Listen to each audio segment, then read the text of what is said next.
स्वामी साधनानंद जी महाराज, श्रीमान साधनानंद जी महाराज अग्नि अखाड़े के सचिव हैं और हम सब के बीच में स्वामीनारायण संप्रदाय का यहाँ बहुत सुंदर स्थान है।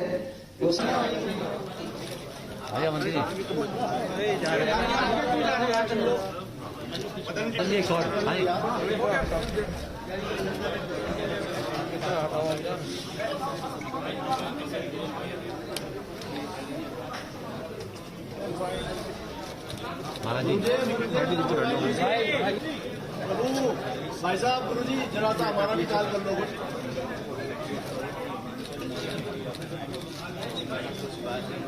भैया हमारा कैमरा आ रहा है।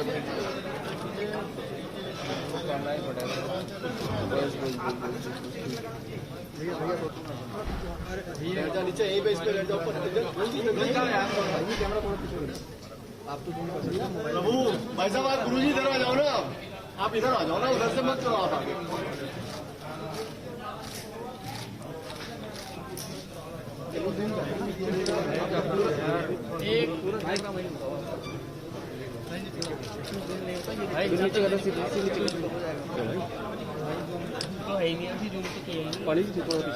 पानी जी आपका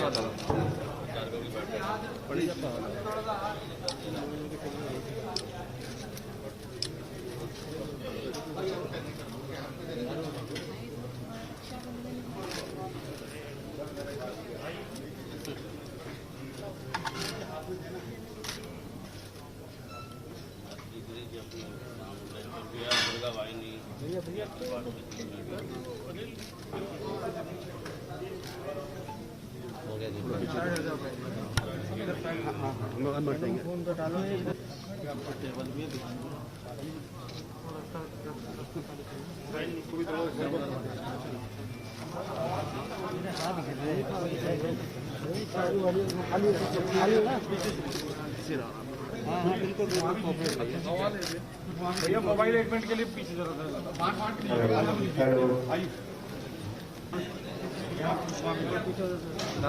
इनको पीछे करना, ये तो मेरे कैमरे पे तो आ रहा है। जरा ये बैग आ रहा है भाई साहब।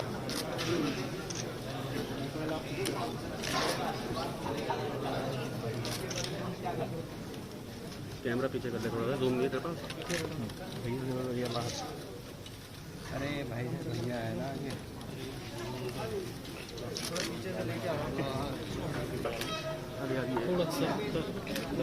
लो भेजना हमारा क्या करेंगे बाकी, और वो फोटो लगे आप भी क्या करोगे। चलिए भैया आप पीछे जाइए थोड़ा पीछे भैया, थोड़ा अरे भैया आपको बता रहा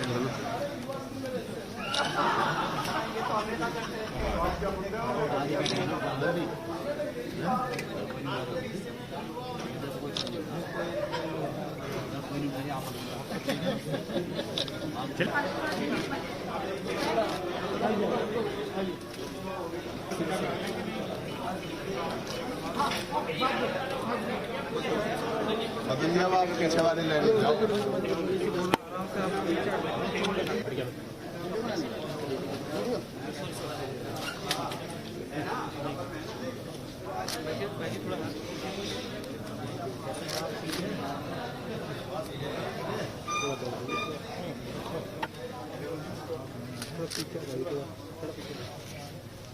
चलिए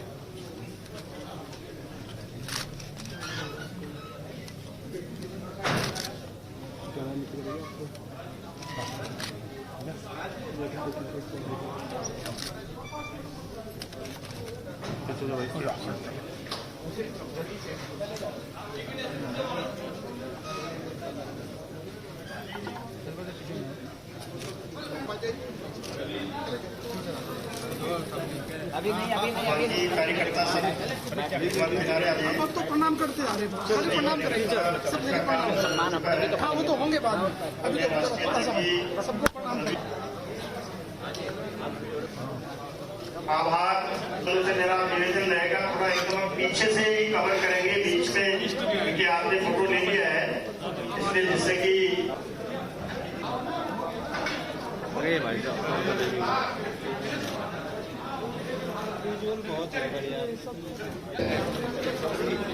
अध्यक्ष जी को बिना करके अपना स्वागत करें।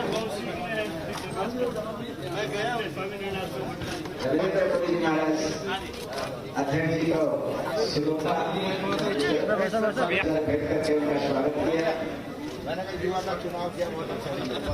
हम सब के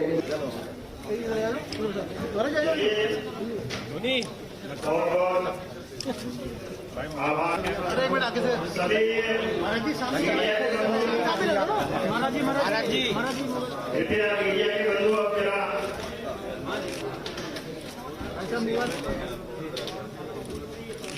सभी पूज्य संतों ने हरि की नगरी भरपूर आशीर्वाद आगे प्रदान किया है। मैं सभी मीडिया के बंधुओं से निवेदन करता हूँ थोड़ा सा क्योंकि आगे जाना है थोड़ा सहयोग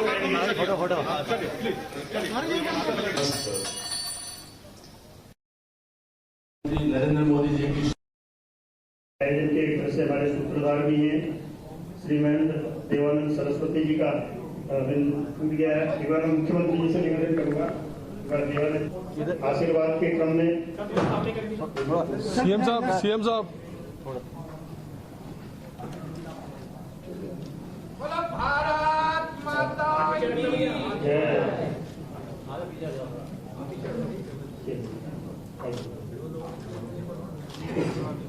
आशीर्वाद के इसी क्रम में शमम वाचमिमां प्रसूक्तां संजीवयत् अखिल शक्तिधरस्व धाम्ना अन्यास्य हस्तचरण श्रवणत्वगादीं प्राणान् नमो भगवते पुरुषाय तुभ्यम्। पुण्य सलीला भगवती भागीरथी का एक पावन तट, और इस पावन तट में जिस क्षेत्र में आज यह आशीर्वाद समारोह आयोजित किया गया है, इसका नाम पुराणों में आनंद वन है। गंगा द्वार समीपेतु तट मानंद नामक। हमारे भारतीय जनता पार्टी के राष्ट्रीय अध्यक्ष श्री जगत प्रकाश नड्डा जी, क्या सुंदर नाम। वैसे तो एक प्रकाश दूसरे प्रकाश को प्रकाशित नहीं होने देता, लेकिन जगत प्रकाश सबको प्रकाशित करता है। और इस सभा में आज आपको एक संत का हमने सुना है कि एक महाराज का आशीर्वाद मिल जाए, एक महाराज का आशीर्वाद एक राजा को मिल जाए तो वो भी महाराज बन जाता है। और आपको श्रावण मास में इतने महाराज का आशीर्वाद मिल गया, वास्तव में ये आपके पूर्वजों का कोई विशेष फल है। दो तीन महत्वपूर्ण बातें कहनी है क्योंकि 40 साल से देवभूमि हिमाचल में जाता हूँ। बिलासपुर से लेकर के शिमला से लेकर के, चाहे वो कुनिहार हो, चाहे वो सपाटू हो, चाहे वो सोलन हो, चाहे मंडी हो, चाहे चंबा हो, लेकिन मैंने कई बार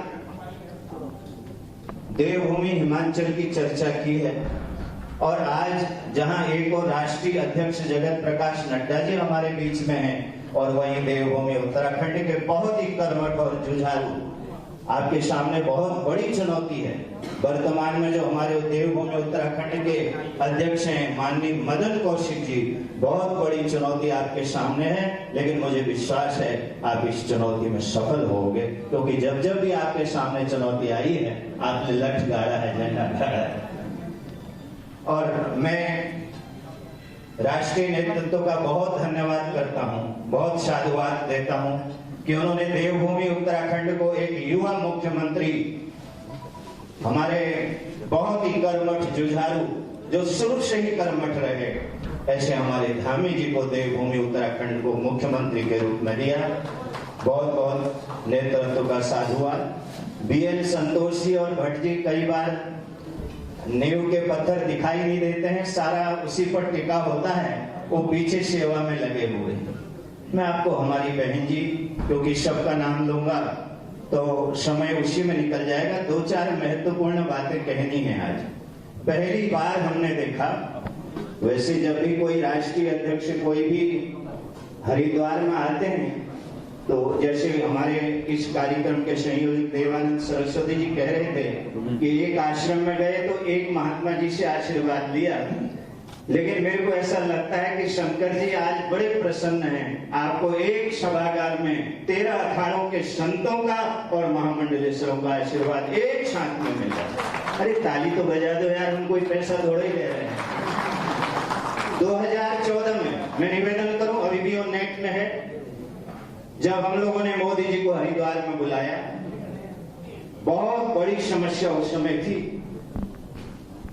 राष्ट्र के सामने, बहुत बड़ी कई गंभीर समस्याएं थी।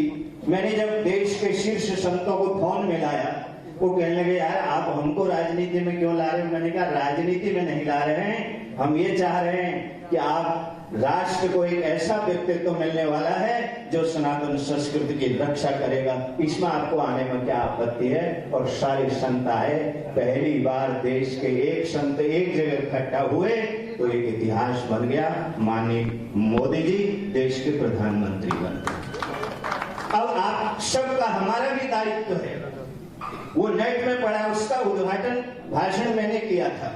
मैंने कहा था हम विवेकानंद के सपनों का भारत देखना चाहते हैं, हम वो भारत देखना चाहते हैं जहां अंतिम पंक्ति में बैठा हुआ अंतिम व्यक्ति भी ये कहे कि हाँ अब कुछ हुआ है। और आज अंतिम पंक्ति में मैं कह सकता हूं, अंतिम पंक्ति में बैठा हुआ अंतिम व्यक्ति भी ये कह रहा है, जो सुविधा पहले ऊपर से चली जाती थी वो आज मुझ गरीब के घर में भी आ रही है। आज हर घर में चूल्हा जल रहा है।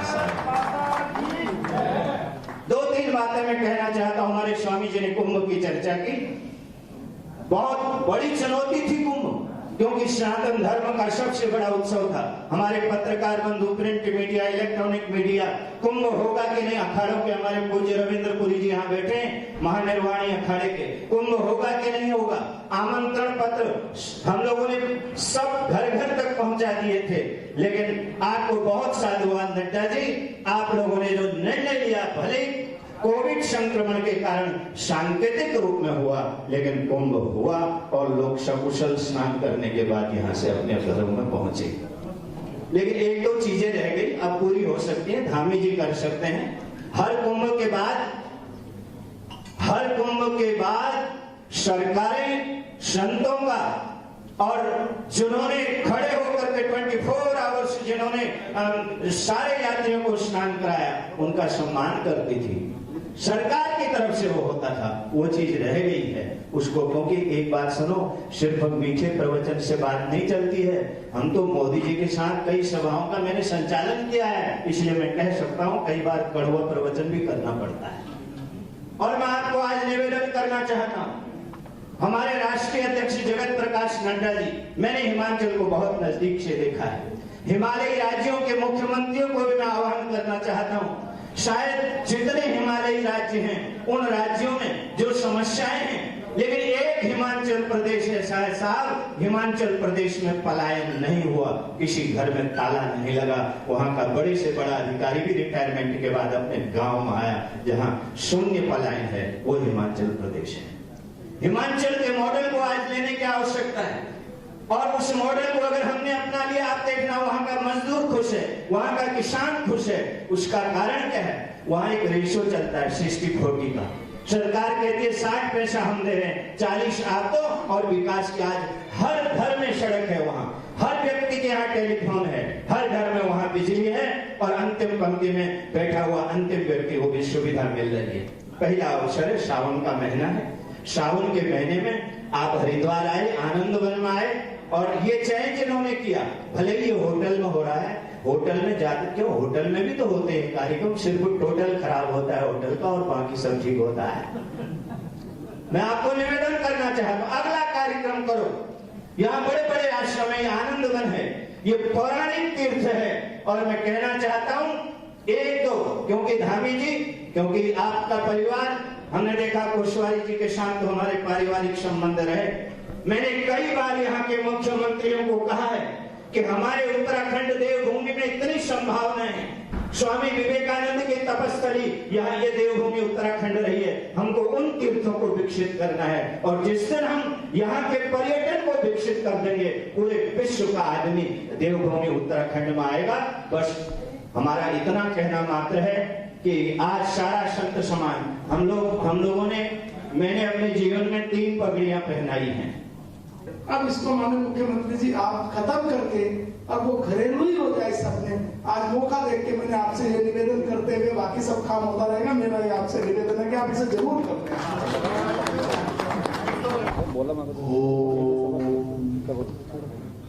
पूज्य संतों के इस सम्मान कार्यक्रम में हमारे राष्ट्रीय अध्यक्ष और जो स्वयं से इतने सरल हैं कि आप सबका जैसा स्वभाव उनका भी है, जो लगातार पिछले कई दशकों से भारत माँ की सेवा में लगे हुए हैं। हमारे राष्ट्रीय अध्यक्ष आदरणीय जगत प्रकाश नड्डा जी, हमारी पार्टी के प्रदेश के आप सबके बीच के यशस्वी अध्यक्ष आदरणीय नरेंद्र कौशिक जी, हमारी पार्टी के राष्ट्रीय महामंत्री और हमारे प्रदेश के प्रभारी आदरणीय दुष्यंत गौतम जी, सह प्रभारी के रूप में मातृशक्ति की प्रतीक आदरणीय रेखा जी, सांसद लोकसभा में, हमारे संचालन करने वाले आदरणीय सुरेश जी, हमारे संगठन मंत्री अजय जी और संतोष जी भाई साहब। मैं सबसे पहले तो आप सबको नमन करता हूँ, इतना सुंदर अवसर और हरि चेतना जी ने, श्रीराम जी ने और सभी संतों का आशीर्वाद यहाँ पर लेना था। लेकिन माननीय अध्यक्ष जी का अभी जो कि प्रस्थान भी है और श्रावण मास में आप सब लोगों ने आशीर्वाद दिया है, हम धन्य हैं अध्यक्ष जी को जो आपने यहाँ पर आकर आशीर्वाद दिया है। मैं तो फिर से पुनः आप सबके बीच में आऊँगा और जो अभी मदद जी ने यहाँ पर कहा है और संतों की मांग है बहुत दिनों ये किस कारण से लगा था ये भी मुझे पता है। ये बात ठीक है कि मैं मतलब जिस कारण से लगा था मैं जानता हूँ। और आदरणीय अध्यक्ष जी यहाँ पे बड़ा सुंदर अवसर है। जितने भी सभी हमारे चैरिटेबल ट्रस्ट हैं, मठ हैं, मंदिर हैं, धर्मशालाएं, धार्मिक स्थल में जो पानी, बिजली और सीवरेज, उनकी सब दरें जो है घरेलू दरों पर करेंगे। और इसको आज के पूरे अवसर पर आप सबसे और भी कहना चाहता हूँ, जैसा कि अभी हरि चेतना जी ने यहाँ पर रखा कि निश्चित रूप से कुंभ आप सब लोगों ने इतना शानदार हुआ, बीच में महामारी आ गई तो पूरे देश में आई थी, दुनिया में आई थी, तो कोई ऐसी बात नहीं थी कि यहाँ अलग से आई, लेकिन हुआ बहुत अच्छा। तो आप लोगों ने, सब लोगों ने अपने अपने स्थानों पर रहकर हर प्रकार से उसमें सहयोग किया और ये सम्मान समारोह होना चाहिए था, नहीं हो पाया, थोड़ा मेरी नया था।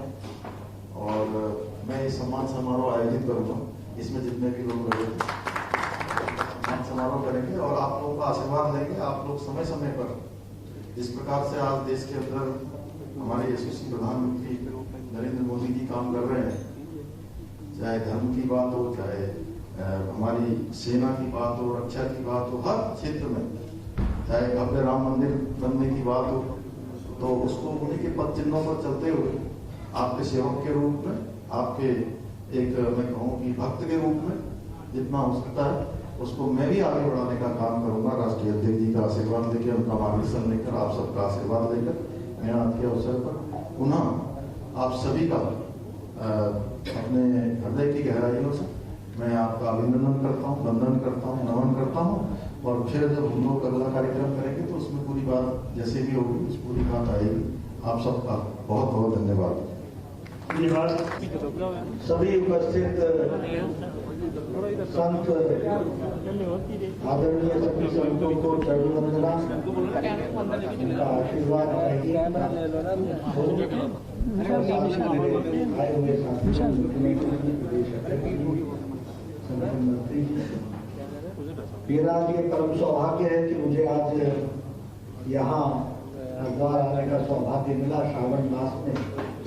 और सबसे बड़ा सौभाग्य ये है कि आप सबका आशीर्वाद मुझे प्राप्त हुआ है, इसके लिए मैं दोनों हाथ जोड़कर चरण वंदन करते हुए आपको धन्यवाद।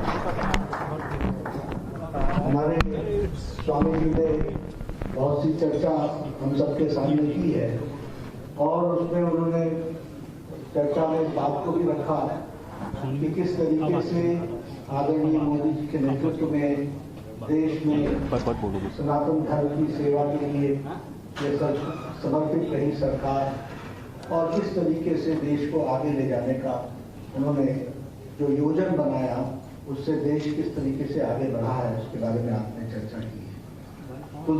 तुलसीदास जी ने रामचरितमानस में लिखा है, मुद मंगलमय संत समाजू जो जग जगम तीर्थ राजू, यानी हमारे ऋषि मुनि संतों के जहाँ समागम हो वहाँ स्वयं ही वो तीर्थ स्थान बन जाता है। तो ऐसे तीर्थ स्थान पर मुझे आने का सौभाग्य मिला। मैं पूरा आप सबको धन्यवाद देता हूँ जो आप लोगों ने मुझे आशीर्वाद दिया है। जहाँ तक उत्तराखंड की सरकार का सवाल है, आपने 2 प्रश्न रखे थे, दोनों प्रश्नों का समाधान मुख्यमंत्री जी ने तुरंत किया है। यह इस बात का सूचक है कि हमारी सरकार समाज के प्रति संवेदनशील होकर, रिस्पॉन्सिव होकर के उन सारी चीजों को पूरा करने के लिए कृत संकल्प रहती है। आज जब हम यहाँ पर एकत्र आए हैं, आप सबका आशीर्वाद आदरणीय प्रधानमंत्री जी को हमेशा मिलता रहा और वो ताकत भी मिली है और उस ताकत के माध्यम से वह उन सिद्धांतों को आगे बढ़ाते चले गए जिससे देश का विकास भला हो सके और उसको आगे बढ़ाया। हमारी नीति में उन्होंने बड़े स्पष्ट शब्दों में कहा, justice to all, appeasement to none. सबके साथ न्याय होगा लेकिन तुष्टीकरण किसी के साथ नहीं। साथ ही उन्होंने कहा, सबका साथ, सबका विकास, सबका विश्वास और इस बार कहा सबका प्रयास। तो हम सबको ये सारी बातें उन नीतियों में भी देखने को मिलती हैं और हमारे सबको वो ध्यान में भी आता है। एक लंबे समय से भारत में एक बहुत बड़ी बहस छिड़ी हुई। भारत संविधान से एक राष्ट्र बना था, लेकिन इसके बावजूद भी धारा 370 के कारण जम्मू कश्मीर हमारे मुख्य धारा में शामिल होने से वंचित रहा। वो हमारा अभिन्न अंग होने के बावजूद भी संविधान की मान्यताओं के माध्यम से जो उसको मुख्य धारा में शामिल होने में जो कठिनाइयां आ रही थी, उस पर बहुत समय से बहुत सी सरकारें आई लेकिन उस कार्य को नहीं कर पाई। ये आदरणीय मोदी जी की इच्छा शक्ति और अमित भाई शाह जी की रणनीति थी जिसने धारा 370 को धाराशाही किया और मुख्य धारा में शामिल करते हुए जम्मू कश्मीर को आगे लेकर किया है। यह छोटी घटना नहीं है। भारत का संपूर्ण एकीकरण 6 तारीख को 2020 को हुआ, 6 अगस्त को संपूर्ण एकीकरण, जब जम्मू कश्मीर की संविधान की दृष्टि से वह मुख्य धारा में शामिल हो गया। लगभग 126 से ज्यादा ऐसे केंद्रीय कानून थे जो भारत के संविधान में संसद ने पारित किए थे लेकिन जम्मू कश्मीर की धरती पर नहीं लगते थे। आज वो सारे प्रावधान लग रहे हैं। वहां की महिलाओं को उत्पीड़न से रक्षा, वहां भ्रष्टाचार के खिलाफ कानून, वहां सभी को संपत्ति पर अधिकार, महिलाओं को भी बराबर का अधिकार, ये सारी बातें उसमें से निकल करके आई।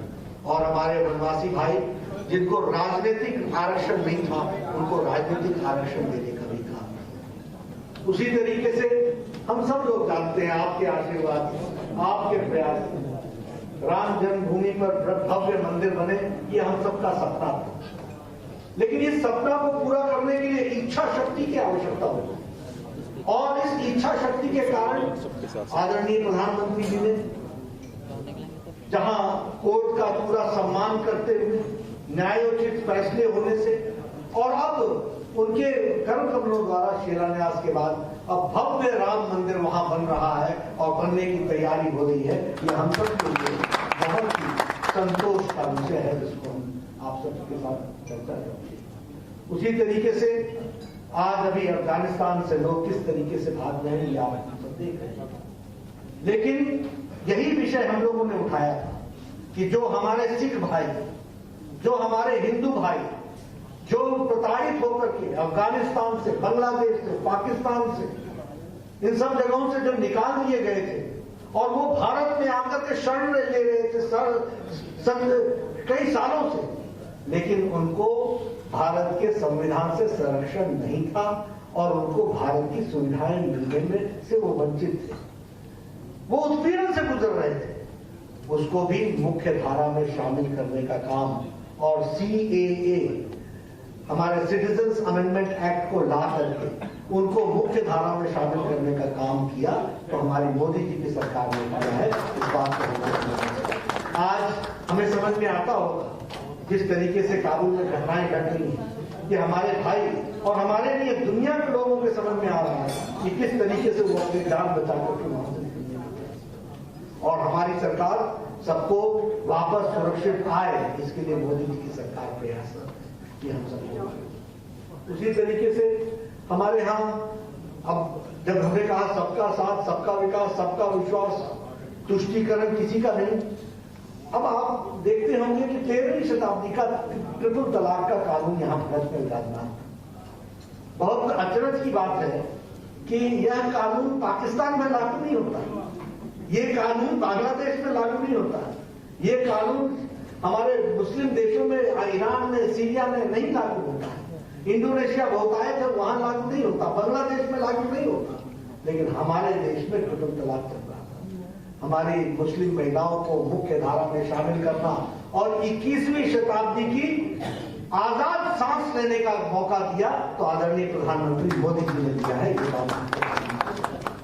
उसी तरीके से जब सबका साथ, सबका विकास, सबका विश्वास, तो जैसे हमारे आदरणीय संत जी स्वामी जी कह रहे थे कि आज अंतिम पायदान में खड़े व्यक्ति समाज की जो सुविधाएं हैं, वो सुविधाएं उसको भी गौरवपूर्ण तरीके से मिल रही है। फिर चाहे वो आयुष्मान भारत है, मैं आपसे इस बात का आपको साथ जोड़ना चाहूंगा कि आयुष्मान भारत दुनिया की मोदी जी के द्वारा बनी हुई स्वास्थ्य के जगत में सबसे बड़ी दुनिया की स्कीम है, जहां गरीब आदमी को साल में 5 लाख रुपए का हेल्थ कवर दिया जा रहा है ताकि वो इलाज करा सके। इस तरीके की व्यवस्था की है। ये छोटी घटना नहीं है। और संख्या कितनी है मालूम है? 50 करोड़। 50 करोड़ का मतलब है सारा अमेरिका, सारा कनाडा, सारा मेक्सिको, सबको मिला ले तो हमारा आयुष्मान भारत बनता है। ये हमको ध्यान रखना। उसी तरीके से अगर हम उज्ज्वला योजना, महिलाओं का सशक्तिकरण, स्वच्छता अभियान, महिलाओं का सशक्तिकरण, अगर हम उजाला योजना ले, गरीब लोगों का सशक्तिकरण, अगर हम सौभाग्य योजना लें तो गरीब लोगों के घर में बिजली पहुंचे, इसकी व्यवस्था, हर तरीके से आम गरीब नागरिक तक सरकार की सुविधा पहुंच सके, इसका आयोजन प्रयोजन आदरणीय प्रधानमंत्री जी ने किया है। ये हम सबके ध्यान में आया है और जो उनके कर्तृत्व के कारण उनके उससे और उसको आगे बढ़ाने के लिए जो कार्य हुआ है वो सब हम सबको मालूम है। हम सब जानते हैं कि आदरणीय मोदी जी का केदारनाथ के प्रति, बद्रीनाथ के प्रति कितना विश्वास और कितना प्यार है। वह खुद अपने आप मॉनिटर करते हैं उसके विकास के लिए और उसके लिए जितना भी फंडिंग करने की जरूरत होती है वो भारत सरकार हमेशा तत्पर रहती है ताकि उसको पूरा किया जा सके। ये हम सबके ध्यान में। 2019 के चुनाव के बाद में भी आपको पता होगा सब लोग चुनाव के काम में लगे थे, लेकिन आदरणीय मोदी जी केदारनाथ आकर के अपने ईश्वर की भक्ति में लगे। ये छोटी घटना नहीं है कि भारत का प्रधानमंत्री सनातन के प्रति आस्था रखते हुए चुनाव के राजनीति में से अपने आप को दूर और अलग करते हुए और वह भगवान के चिंतन में तल्लीन हो जाए, ये अपने आप में देश के और दुनिया को संदेश देता है। ये बात हमें समझनी चाहिए, इसको हमको ध्यान में रखना चाहिए। मित्रों, आज आप सब लोगों के बीच में मैं आया हूँ। मैं आप सबसे आशीर्वाद मांगता हूँ कि मुझे आप ताकत दें ताकि मैं अपने संगठन को और ताकत दे सकूं, मजबूती प्रदान कर सकूं और इस मजबूती के साथ साथ भारत में कोई प्रदेश ऐसा ना रहे जहां हमारा कमल ना खिले और कोई ऐसा प्रदेश ना हो जहां कमल खिल करके हम आम जनता की सेवा में अपने आप को तल्लीन कर लें। इसके हमको इस संकल्प को पूरा करें, इसके लिए हमको आशीर्वाद चाहिए। मुझे पूरा विश्वास है कि आप सबका आशीर्वाद मिलेगा। हम सब लोग जानते हैं कि मोदी जी की इच्छा शक्ति और अमित शाह जी की रणनीति ने भारत की राजनीति में बहुत बदलाव लाए हैं। उसको हमको अमली जामा पहनाते हुए एक कार्यकर्ता के रूप में संगठन में उसको आगे कैसे ताकत प्रदान करनी है, उसमें हम सब लोग लगे हैं। और इसके लिए मैं आपसे आशीर्वाद मांगना चाहता हूँ, क्योंकि जिस पार्टी का मुझे अध्यक्ष बनाया गया है, मैं आप सब लोगों के आशीर्वाद से ही जो कुछ कर सकूंगा वह निश्चित रूप से देश के लिए और प्रदेशों के लिए लाभकारी हो और सबको मंगलमय स्थिति में हम रख सके, इसके लिए हम प्रयोजन करेंगे। आपका आशीर्वाद प्राप्त हो, इन्हीं शब्दों के साथ बहुत बहुत धन्यवाद। सभी पूज्य संतों को उनकी व्यवस्था है। मैं कार्यकर्ताओं से निवेदन करूंगा कि महाराज जी आज सबको का आशीर्वाद ले रहे राष्ट्रीय अध्यक्ष जी आए थे बीजेपी के, क्या राष्ट्रीय अध्यक्ष जी आज उत्तराखंड देवभूमि हरिद्वार में पधारे, कल से पधारे हैं और यहाँ पर संगठन के अनेक कार्यक्रमों की बैठकें चल रही हैं। इस संदर्भ में उन्होंने संतों से भी आशीर्वाद प्राप्त करने का एक प्रोग्राम बनाया था कि देवभूमि आने के बाद संतों से बिना मिले मुझे नहीं जाना चाहिए, ऐसी उनकी प्रबल भावना है। पिछली बार भी आए थे तो अखाड़े आश्रमों में व्यक्तिगत रूप से संतों से मिल करके गए, पर इस बार समयाभाव के कारण उन्होंने यहाँ ये कार्यक्रम एक साथ सामूहिक रूप से संतों का आशीर्वाद लेने के